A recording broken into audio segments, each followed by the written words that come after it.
So Boris Johnson has not resigned. He never said the words in his speech outside Number 10 yesterday. He remains in Downing Street, remains Prime Minister, and has assembled a new cabinet.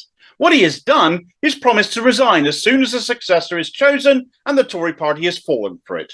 Just how many times will they fall for it? How many times will they believe what Johnson tells them? When the man lies more easily than he breathes. Let them pick a successor. There's a number of names being thrown into the mix right now. Some have said they'll run. Others will no doubt do so shortly. And as far as Johnson's concerned, the more the better, probably. The more of them that are scrabbling around, fighting and arguing, trying to get the candidate list down to 2 before the summer recess in 2 weeks' time, the better. Because Johnson can point to the chaos and say, you could just stick with me.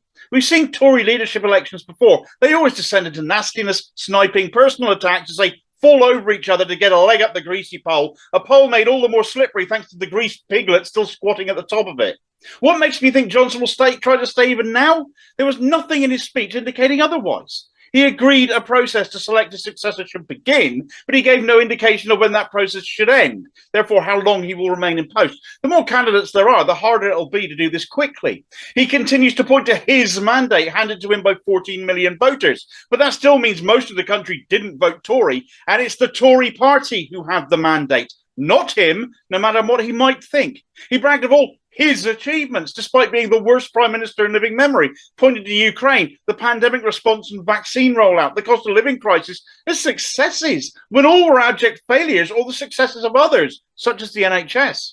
He has blamed what has happened on his colleagues moving against him for unknown reasons, because in his mind he's been great, still is great, and believes the public still think he's great, despite by-election trances demonstrating otherwise. He has taken no responsibility for where he has found himself and, crucially, never once uttered the words, I resign. The Tories, like the idiots they are, have left him in place, and I'm certain he intends to stay there, leadership election or not.